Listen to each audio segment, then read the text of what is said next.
Hello everyone, welcome back to our new class, Snatch അക്കാദമിയുടെ Russian ലാംഗ്വേജിന്റെ ആദ്യത്തെ ക്ലാസ്സിലേക്ക് എല്ലാവരും ക്ഷണിക്കുകയാണ്. റഷ്യൻ ലാംഗ്വേജ് നമ്മൾ പഠിക്കുമ്പോൾ നമുക്ക് ഒരുപാട് താല്പര്യങ്ങളുണ്ടാവും, സ്വപ്നങ്ങളൊക്കെ ഉണ്ടാവും. പക്ഷേ അതിന് നമുക്ക് റഷ്യൻ ലാംഗ്വേജ് നമ്മുടെ സ്കില്ലായി നമ്മളുടെ മൈൻഡിൽ വളരെ അധികം തറഞ്ഞിരിക്കണം. അത് വേണമെങ്കിൽ നമ്മളുടെ മുഴുവൻ ക്ലാസ്സുകളും നല്ല രൂപത്തിൽ നമ്മൾ എഴുതി വെക്കുകയും പലതവണ റിപ്പീറ്റ് ചെയ്യുകയും പലതവണ ആവർത്തിച്ച് പഠിക്കുകയും വേണം. നിങ്ങളെല്ലാവരും അത് അങ്ങനെ തന്നെ ചെയ്യുമെന്ന് ആത്മാർത്ഥമായി ആഗ്രഹിക്കുകയാണ്. നമ്മൾ ഫസ്റ്റത്തെ ക്ലാസ് റഷ്യൻ ലാംഗ്വേജിന്റെ ആൽഫബറ്റിലാണ്. നമ്മൾ മലയാളത്തിന് അക്ഷരമാല അറിയുന്നവരാണ്. അ ആ ഇ ഈ ക ഖ ഗ ഘ ങ തുടങ്ങിയിട്ടുള്ള അക്ഷരങ്ങൾ നമ്മൾ അങ്ങനെ തന്നെ പഠിക്കുന്നവരാണ്. ഇംഗ്ലീഷിലാണെങ്കിൽ എ ബി സി ഡി ഉണ്ടല്ലോ. ഇതേ പ്രകാരം റഷ്യൻ ലാംഗ്വേജിലും ഉണ്ട്. ആ ബ ബ ഗ ദ എന്നാണ് നമ്മൾ റഷ്യൻ ലാംഗ്വേജിലുള്ള ആൽഫബറ്റുകൾ ഓരോന്നായിട്ട് ഉച്ചരിക്കുക. ഈ ആൽഫബറ്റിന് പറയുന്ന പേര് സിറിലിക് ആൽഫബറ്റ് എന്ന്. എന്തുകൊണ്ടാണ് ഇതിന് സിറിലിക് ആൽഫബറ്റ് എന്ന് പറയാൻ കാരണം? 9ാം നൂറ്റാണ്ടിൽ സെന്റ് സിറിലും സെന്റ് മെത്തോഡിയസും കൂടെ രൂപം കൊടുത്തിട്ടുള്ളതാണ് ഈ Cyrillic alphabet. So it's called a Cyrillic alphabet. Cyrillic ആൽഫബറ്റിൽ അന്നുണ്ടായിരുന്ന പല അക്ഷരങ്ങളും അന്നുണ്ടായിരുന്ന പല രൂപങ്ങളും ഇന്ന് നമുക്ക് കാണാൻ കഴിഞ്ഞോളന്നില്ല. 9ാം നൂറ്റാണ്ടിലാണ് ഇത് രൂപം കൊടുത്തത്.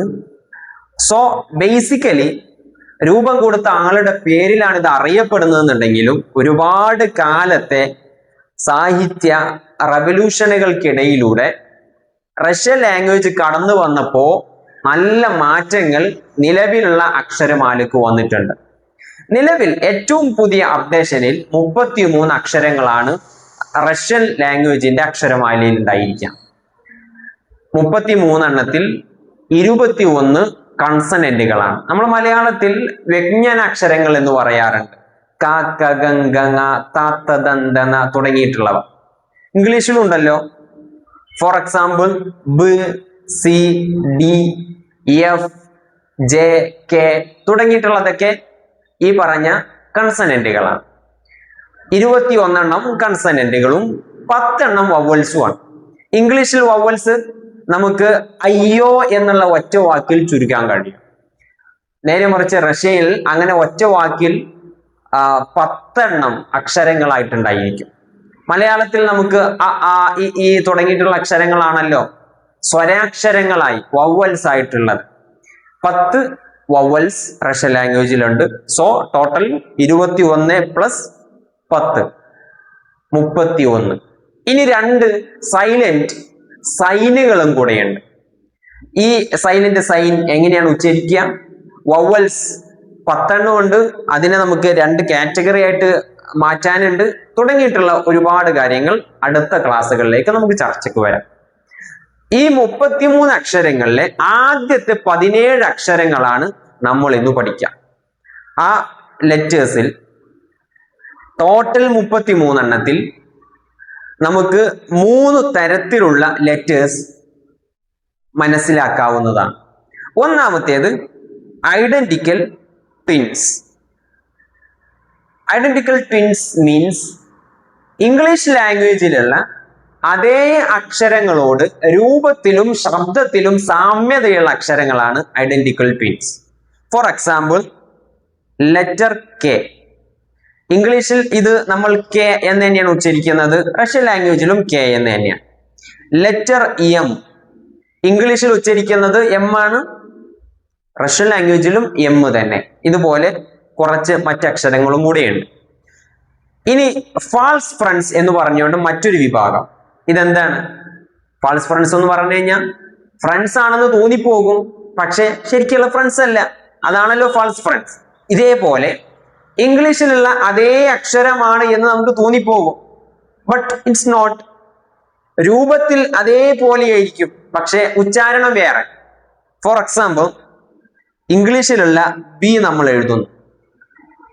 റഷ്യൻ ലാംഗ്വേജിൽ ഇത് ബി എന്ന് നമുക്ക് വായിക്കാൻ കഴിയില്ല. റഷ്യൻ ലാംഗ്വേജിൽ അത് വ് ആണ്. വ്. ഇംഗ്ലീഷിലുള്ള വി ഓർ മലയാളത്തിൽ നമുക്ക് വ് എന്ന് എഴുതാം. മറ്റൊരു ഉദാഹരണം ഇംഗ്ലീഷിലുള്ള എച്ച് ആണ്. ഇതെങ്ങനെയാണ് റഷ്യൻ ലാംഗ്വേജിൽ വായിക്കുക? എൻ ആയിട്ടാണ് വായിക്കുക. മലയാളത്തിൽ നിങ്ങൾക്ക് മനസ്സിലായി കാണുമ്പോ ഇത് ഇംഗ്ലീഷിലുള്ള അതേ അക്ഷരം, പക്ഷെ ഉച്ചാരണം വേറെ. ഇനി വ്യത്യസ്തങ്ങളായ ഇംഗ്ലീഷിലുള്ള ഒരു രൂപങ്ങളോടും സാമ്യതയില്ലാത്ത മറ്റൊരുപാട് രൂപങ്ങൾ റഷ്യൻ ലാംഗ്വേജിലുണ്ട്. അതിന്റെ ഉദാഹരണമാണ് ഇപ്പോ ഞാൻ ഈ വരച്ചിട്ടുള്ള അക്ഷരം. ഇത് വായിക്കുക ബ് എന്ന ബ്. വേറെ ഒരു ഉദാഹരണം നിങ്ങൾക്ക് ഞാൻ ഇപ്പോൾ എഴുതി തരുന്ന ഗ. അപ്പൊ നമുക്ക് ഇതെല്ലാം പഠിക്കാം. ഇത് വളരെ നല്ല രൂപത്തിൽ പഠിച്ചെങ്കിൽ മാത്രമേ നമുക്ക് റഷ്യൻ ലാംഗ്വേജ് കൂടുതലായി സംസാരിക്കാനും എഴുതാനും ഒക്കെ കഴിയുകയുള്ളൂ. സോ നിങ്ങൾക്ക് ഈ അക്ഷരങ്ങളെല്ലാം ഒന്ന് കാണാം. ഞാൻ മുഴുവനായിട്ടൊന്ന് വായിച്ചു തരുന്നു. ആ, ബ, വ്, ഗ, ദ, യെ, യോ, ജ്, സ്, ഇ, യ്, ക, ല്, മ, ന്, ഓ, പ്, റ്, സ്, ത്, ഉ, ഫ്, ഹ്, സ്, ച്, ഷ്, ഷ്. ഇതൊരു സൈനാണ്. അതിന് പ്രത്യേക ഉച്ചാരണം ഇല്ല. നമുക്കത് പിന്നീട് പഠിക്കാമെന്ന് പറഞ്ഞു. ഇത് മറ്റൊരു സൈനാണ്. എ, യു, യ. നമ്മൾ 33 അക്ഷരങ്ങൾ ജസ്റ്റ് ഒന്ന് കണ്ണോടിച്ചു പോയി. ഇനി അവ ഓരോന്നും നമുക്ക് വെവ്വേറായിട്ട് പഠിക്കാം. ഫസ്റ്റ് നമ്മൾ ഇതിലെ ആ എന്നുള്ള ശബ്ദത്തിലേക്കാണ് കടക്കുന്നത്. റഷ്യൻ ലാംഗ്വേജിലുള്ള ആ നിങ്ങൾക്ക് ഇവിടെ വായിക്കാൻ കഴിയും. ഇംഗ്ലീഷിലുള്ള അതേ ആ എന്നതിനോട് സാമ്യതയുള്ളതാണ്. പക്ഷേ നമ്മൾ ഇംഗ്ലീഷിൽ ഈ ഒരു അക്ഷരത്തെ എ എന്നാണ് ഉച്ചരിക്കാറുള്ളത്, അല്ലേ? A, B, C, D. റഷ്യനിൽ നമ്മൾ ഉച്ചരിക്കുന്ന സമയത്ത് ആ, ബ്, വ് എന്ന് നമ്മൾ നമ്മൾ വളരെ പെട്ടെന്ന് തന്നെ ആ എന്ന് തന്നെയാണ് ഉച്ചരിക്കാറ്. എ എന്ന് ഇതിനെ ഉച്ചരിക്കാറില്ല. നിങ്ങൾക്ക് മനസ്സിലായിട്ടുണ്ടാവും എന്ന് കരുതുകയാണ്. രണ്ടാമത്തെ അക്ഷരം ബ് എന്നുള്ള അക്ഷരമാണ്. ഇംഗ്ലീഷിലുള്ള ബിക്കു പകരം റഷ്യൻ ലാംഗ്വേജിൽ നിലവിലുള്ളത് ഈ ബി എന്ന് പറയുന്ന അക്ഷരമാണ്. ഇനി അടുത്ത അക്ഷരം വ്. ഇത് നമ്മൾ ഇവിടെ എഴുതുന്നു ബ്, ആ, ബ്, വ്. നാലാമത്തെ അക്ഷരം എഴുതൽ ഇങ്ങനെയാണ്. മലയാളത്തിലുള്ള ഗ. എല്ലാവരും ഒരു തവണ കൂടെ മനസ്സിലാക്കുക. ഫസ്റ്റത്തെ അക്ഷരം ആ എന്നോ അല്ലെങ്കിൽ എന്നോ ഉച്ചരിക്കാം. അപ്പോ നമ്മൾ ഉച്ചരിക്കുന്നു ആ. രണ്ടാമത്തെ അക്ഷരം ആ, ബ് എന്നോ ബ എന്നോ ഒക്കെ ഉച്ചരിക്കാം. ഫോർ എക്സാമ്പിൾ അതിന്റെ ആ ഉച്ചാരണം മനസ്സിലാകാൻ വേണ്ടി മാത്രമാണ് നമ്മൾ ഉച്ചരിക്കുന്നു ബ്. മൂന്നാമത്തേത് വ്. നാലാമത്തേത് ഗ. അടുത്ത അക്ഷരങ്ങളിലേക്ക് നമ്മൾ കടക്കുന്നു. ഇവിടെ നിങ്ങൾക്ക് കാണാൻ കഴിയും ഒരു ചെറിയ വീട് പോലെയാണ് ഇതിന്റെ രൂപം. ഒരു ചെറിയ വീട് പോലെ. ഈ അക്ഷരം നമ്മുടെ മലയാളത്തിലുള്ള ദ് എന്നുള്ള അക്ഷരമാണ്. ദ്. ഇംഗ്ലീഷിൽ ചില സമയത്ത് നിങ്ങൾക്ക് ഇതിനോട് തുല്യമായി ഡി എന്നുള്ള അക്ഷരം തോന്നാം. But there is some difference. അതിന് ഉച്ചാരണത്തിൽ ചില മാറ്റങ്ങളുണ്ട്. ഈ ഡി എന്നുള്ള അക്ഷരം വെച്ചുകൊണ്ട് നമ്മൾ ഒരു വാക്ക് എഴുതുകയാണ്. ഫോർ എക്സാമ്പിൾ ഡോഗ് എന്ന് എഴുതി. ഇൻ ഇംഗ്ലീഷിൽ എഴുതി കഴിഞ്ഞാൽ ഇതെങ്ങനെയാണ് നമ്മൾ ഉച്ചരിക്കുക? ഡോഗ് എന്നല്ലേ ഉച്ചരിക്കുക? ഇതിന്റെ ഉച്ചാരണം ഡ എന്നാണ് വരുന്നത്. ഡ ഡ ഡ എന്നാണ് ഇതിന്റെ ഉച്ചാരണം വരുന്നത്. പക്ഷെ ഡ എന്നുള്ള ഉച്ചാരണം ഒരിക്കലും ഈ വാക്കിന് കിട്ടുകയില്ല. റഷ്യയിലുള്ള ഈ വാക്കിന് ഡ എന്ന് പറയുന്ന ഒരു ഉച്ചാരണം ഒരിക്കലും ഉണ്ടാകൂല. അതിന് എപ്പോഴും ഉണ്ടായിരിക്കുക ദ എന്ന് പറയുന്ന ഈ ഉച്ചാരണം മാത്രമായിരിക്കും. അപ്പൊ അതുകൊണ്ട് തന്നെ വളരെ നന്നായി മനസ്സിലാക്കുക, നമ്മൾ ഇപ്പോൾ പഠിക്കുന്ന ഈ ഒരു അക്ഷരം അത് റഷ്യൻ ലാംഗ്വേജിൽ ഉച്ചരിക്കേണ്ടത് ദ് എന്നു മാത്രമാണ്. ദ ഓർ ദ് എന്ന് മാത്രമാണ് നമ്മൾ അതിനെ ഉച്ചരിക്കേണ്ടത്. അടുത്ത അക്ഷരം എ എന്ന് പറയുന്ന അക്ഷരമാണ്. ഇംഗ്ലീഷിലുള്ള ഈയോട് ഏറെക്കുറെ സാമ്യതയുള്ള ഒരു അക്ഷരം തന്നെയാണ് ഇത്. പക്ഷെ അവിടെയും ചില വ്യത്യാസങ്ങളുണ്ട്. നമ്മൾ ഈ ഇംഗ്ലീഷിലുള്ള ഈ അക്ഷരത്തിനെ ഇംഗ്ലീഷിലാണെങ്കിൽ വിളിക്കുക ഇ എന്നാണ് നമ്മൾ ഉച്ചരിക്കുക, അല്ലേ? അങ്ങനെ തന്നെ അല്ലേ? A B C D E F G എന്നല്ലേ നമ്മൾ പറയാറുള്ളത്. പക്ഷേ റഷ്യൻ ലാംഗ്വേജിൽ നമ്മൾ ഇതിനെ ഇ എന്ന് പറയാറില്ല. നമ്മൾ പകരം പറയുക എ എന്നാണ്. ആ ബ് വ് ഗ ദ് എ യോ എ എന്നാണ് നമ്മൾ അവിടെ ഉച്ചരിക്കുന്നത്. മലയാളത്തിലുള്ള സാധാ എ ഉണ്ടല്ലോ, എ, അതാണിത്.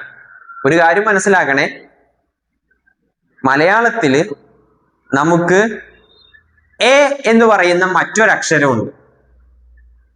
ഇപ്പൊ നമ്മൾ എഴുതുകയാണ് എവിടെ, എവിടെ, ഇവിടെ ഒരു എ ഉണ്ടല്ലോ. ആ എ അല്ല ഇതിട്ടോ, ആ എ അല്ല, അത് നമ്മൾ മനസ്സിലാക്കണം. ഇവിടെയുള്ളത് എ എന്ന് പറയുന്ന ഉച്ചാരണം വ്യത്യാസമുണ്ട്. എ, ഒന്നുകൂടെ, എ എ എന്ന് പറയുന്ന ഉച്ചാരണമാണ് ഇവിടെയുള്ളത്. കാരണം എന്താന്ന് വെച്ചാൽ ഈ മലയാളത്തിലെ എ എന്ന് പറഞ്ഞ ഉച്ചാരണം നമുക്കിനി മറ്റൊരു സ്ഥലത്ത് പഠിക്കാനുണ്ട്. നമ്മുടെ ആൽഫബറ്റിൽ തന്നെ, റഷ്യൻ ആൽഫബറ്റിൽ തന്നെ ഒരിടത്ത് അത് വരുന്നുണ്ട്. സോ ആ സമയത്ത് എന്താന്നുള്ളത് നമുക്ക് പഠിക്കാം. അടുത്ത അക്ഷരം റഷ്യൻ ലാംഗ്വേജിലെ യോ എന്ന് പറയുന്ന അക്ഷരമാണ്. അത് എഴുതുക സാധാ ഇപ്പൊ നമ്മൾ പഠിച്ച എ എന്ന് പറയുന്ന അക്ഷരത്തിന്റെ മുകളിൽ 2 പുള്ളി ഇടുക എന്നത് മാത്രം, വേറെ ഡിഫറൻസ് ഒന്നുമില്ല. 2 പുള്ളി ഇടുക. പക്ഷെ അതിന്റെ ഉച്ചാരണം എങ്ങനെയാ വരിക? യോ. ഇതിൻ്റെയൊക്കെ ഉദാഹരണങ്ങൾ നമുക്ക് വേറെ പഠിക്കാം. ഇപ്പോ എ വെച്ചുള്ള ഉദാഹരണമാണ് ഇവിടെ തന്നെ നിങ്ങൾക്ക് കാണാൻ കഴിയും. എലേന അല്ലെങ്കിൽ എലീന എന്ന് നമ്മൾ വായിക്കും. ഇവിടെ എ എന്നാണ് ഉച്ചരിച്ചത്. ഇനി ഇവിടെ യോ വെച്ചുള്ള ഉദാഹരണം കാണാൻ കഴിയും. ഇത് നമ്മൾ വായിക്കാം യോൽക്ക, യോൽക്ക, യോ എന്നാണ് നമ്മൾ ഇവിടെ ഉച്ചരിച്ചത്. നമുക്ക് അടുത്ത അക്ഷരത്തിലേക്ക് കടക്കാം. അടുത്ത അക്ഷരം റഷ്യൻ ലാംഗ്വേജിലെ ഒരു സ്പെഷ്യൽ അക്ഷരമാണ്. ആ അക്ഷരം എഴുതുന്ന ശൈലി തന്നെ നിങ്ങളൊന്ന് നോക്കി നോക്കൂ. അക്ഷരം എഴുതുക, നമ്മൾ അതിൻ്റെ രൂപം തന്നെ ഇങ്ങനെയായിരിക്കും.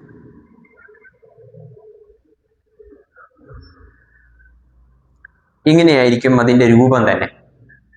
അത് നിങ്ങൾ എഴുതാനുള്ള സുഖത്തിന് വേണമെങ്കിൽ ഇങ്ങനെ എഴുതാം. തുടക്കത്തിൽ നിങ്ങൾക്ക് അതിനെ ഇങ്ങനെ എഴുതാം.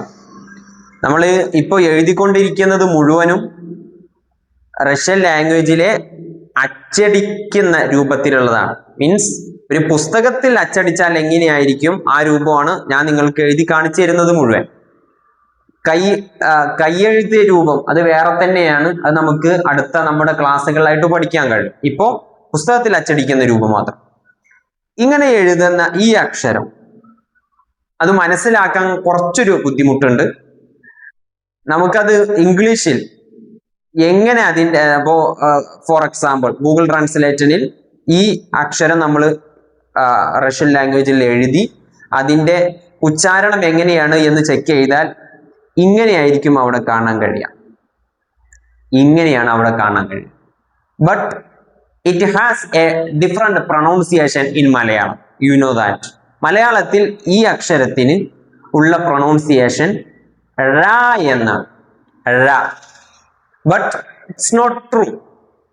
ശരിക്കും ഈ അക്ഷരത്തിന്റെ ഉച്ചാരണം അങ്ങനെയല്ല. ഈ അക്ഷരത്തിന്റെ ഉച്ചാരണം ഒരിക്കലും ഴ എന്ന് അല്ലേ അല്ല. പിന്നെ എന്താണ് ഇതിന്റെ ഉച്ചാരണം? അതുകൊണ്ടാണ് ഞാൻ ഇവിടെ സ്പെഷ്യൽ എന്ന് എഴുതിയത് നിങ്ങൾക്ക് കാണാൻ കഴിയും.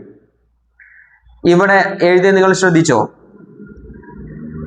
Z plus SH. ഏകദേശം Z എന്നുള്ള ശബ്ദവും ഷ് എന്നുള്ള ശബ്ദവും കൂടെ കൂടിച്ചേർന്നാൽ രൂപം കൊള്ളുന്ന ഒരു പ്രത്യേക ശബ്ദമാണ് ഈ അക്ഷരത്തിനുള്ള ശബ്ദം. അതെന്താ ശബ്ദം? ഞാൻ പറയുന്നത് പല ആവർത്തി നിങ്ങൾ കേൾക്കേണ്ടതുണ്ട്. ഒന്നുകൂടി പറയുന്നു. നമ്മൾ സെഡിന്റെ ശബ്ദം എങ്ങനെയാണ് ഉച്ചരിക്കുക?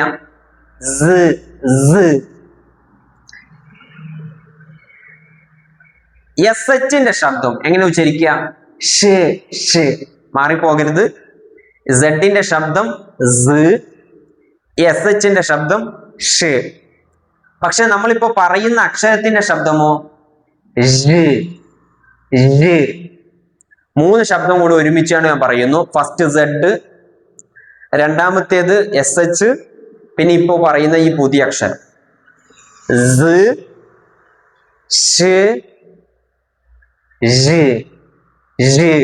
ഞാൻ പറയുന്ന എൻ്റെ ചുണ്ടിലേക്ക് ലിപ്സിലേക്ക് നിങ്ങൾക്ക് നോക്കാം.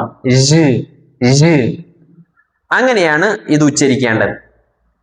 അത് പല ആവർത്തി നമ്മുടെ ഈ ക്ലാസ്സിന്റെ ഈ ഭാഗം നിങ്ങൾ കേൾക്കുകയും പ്രാക്ടീസ് ചെയ്യുകയും ചെയ്യുക എന്നുള്ളത് മാത്രമാണ് അതിനുള്ള ഒരു പരിഹാരമുള്ളത്. അതിൻ്റെ ഒരു എക്സാമ്പിൾ ജൂർണാൽ. നമ്മളിപ്പോ ഇംഗ്ലീഷിൽ ചിലപ്പോ എഴുതാറുള്ള ഒരു വാക്കാണ്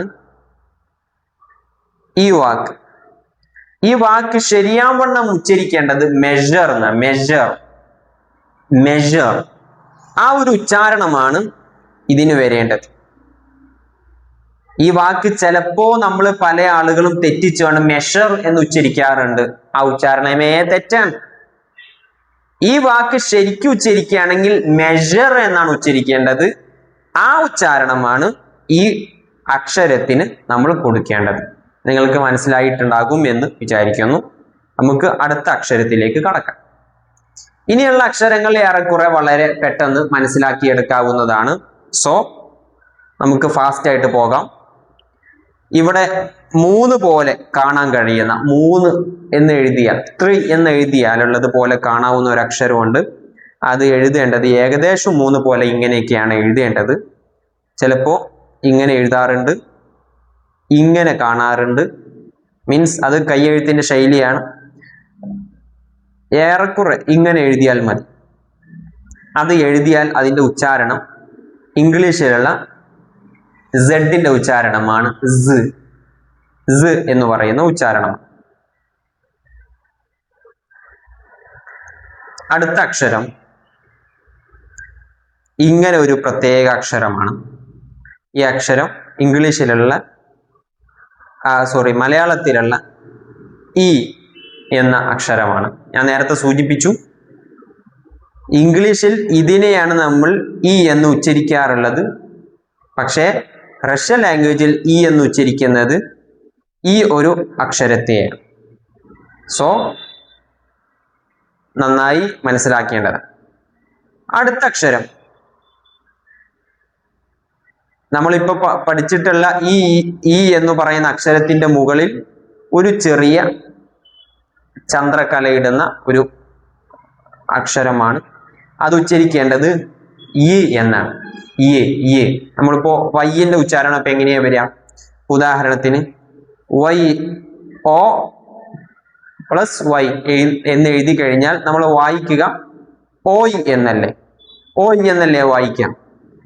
അതേപോലെയുള്ള ഈ ഉച്ചാരണമാണ് ഇതിനുള്ളത്. അത് മനസ്സിലാക്കി വെക്കുക. നെക്സ്റ്റ് നമുക്ക് പഠിക്കാനുള്ളത് നേരത്തെ സൂചിപ്പിച്ച കെ എന്ന് പറയുന്ന ഒരു അക്ഷരമാണ്. ഇംഗ്ലീഷിലുള്ള അതേപോലെ തന്നെയാണ്, മാറ്റങ്ങളൊന്നുമില്ല. ക അല്ലെങ്കിൽ ക് എന്നൊക്കെയാണ് അതിന്റെ ഉച്ചാരണം വരിക. അവസാനത്തെ സ്റ്റെപ്പിലേക്കാണ്. അപ്പൊ അതുകൊണ്ട് നല്ല പോലെ ശ്രദ്ധിക്കാം. റഷ്യൻ ലാംഗ്വേജിൽ ല് എന്ന് എങ്ങനെ എഴുതാം? അത് എഴുതുന്നത് ഇങ്ങനെയാണ്. നിങ്ങൾക്ക് ഇവിടെ കാണാൻ കഴിയും. എഴുതുന്ന ശൈലി ഇങ്ങനെ ഇങ്ങോട്ട് കൊണ്ടുപോയി ഇങ്ങനെയാണ് ല് എന്ന് എഴുതുക. ഇനി ഇംഗ്ലീഷിലുള്ള അതേപോലെയുള്ള അക്ഷരമാണ് എം. മാറ്റങ്ങളൊന്നുമില്ല. മ അല്ലെങ്കിൽ മ് എന്ന ഉച്ചാരണം. ഇത് നമ്മൾ മുമ്പ് പറഞ്ഞതാണ്. ഉച്ചരിക്കേണ്ടത് എൻ എന്നാണ്. ന്, ന അല്ലെങ്കിൽ ന്. ഇംഗ്ലീഷിൽ അത് എച്ച് ആണ്. നമുക്കറിയാലോ, എച്ച് ഹോഴ്സ് എന്ന് പറയാൻ വേണ്ടി, ഹവർ എന്ന് പറയാൻ വേണ്ടി ഉപയോഗിക്കുന്ന എച്ച് ആണ്. ബട്ട് ഇൻ റഷ്യൻ ലാംഗ്വേജ് അതിന്റെ പ്രൊണൗൺസിയേഷൻ ന് അല്ലെങ്കിൽ ന എന്നായിരിക്കും. പിന്നെയുള്ള അക്ഷരമാണ് ഓ. മലയാളത്തിലുള്ള ഓ. അത് ചിലപ്പോൾ ഓ എന്ന് ഉച്ചരിക്കാറുണ്ട്. അതിന് വേറെയും ഒരു ഉച്ചാരണമുണ്ട്. അടുത്ത ക്ലാസ്സുകളിൽ നമ്മൾ പഠിക്കും. ലാസ്റ്റ് ഇന്ന് നമ്മൾ പഠിക്കുന്നത് ഈ അക്ഷരമാണ്. ഇത് എഴുതുന്ന ശൈലി തന്നെ നിങ്ങൾ നോക്കി നോക്കൂ. ഇത് എഴുതുന്ന ശൈലി ജസ്റ്റ് ഒരു മൂടി കമഴ്ത്തി വെച്ച പോലെ മാത്രമേ നമുക്ക് എഴുതേണ്ടതുള്ളൂ. മൂടി കമഴ്ത്തി വെച്ച പോലെ. അതിന്റെ ഉച്ചാരണം പ് അല്ലെങ്കിൽ പ എന്നാണ്. ഇംഗ്ലീഷിലുള്ള പി ഉണ്ടല്ലോ, അതിന്റെ ഉച്ചാരണം. പക്ഷെ ഇംഗ്ലീഷിലുള്ള പി റഷ്യൻ ലാംഗ്വേജിലേക്ക് വരുമ്പോൾ ഉച്ചാരണം മാറുന്നുണ്ട്. അത് നമ്മൾ നാളെ പഠിക്കും, അടുത്ത ക്ലാസ്സിൽ പഠിക്കും. റഷ്യൻ ലാംഗ്വേജിൽ പ് എന്ന് പറയാൻ ഈ ഒരു ഉച്ചാരണമായിരിക്കും ഉണ്ടായിരിക്കുക. അപ്പോൾ ഇത്രയും ഭാഗം നമ്മൾ പഠിച്ചു വെക്കേണ്ടതാണ്. ഇത് ശ്രദ്ധിക്കുമെന്ന് മനസ്സിലാക്കുന്നു. Thank you very much.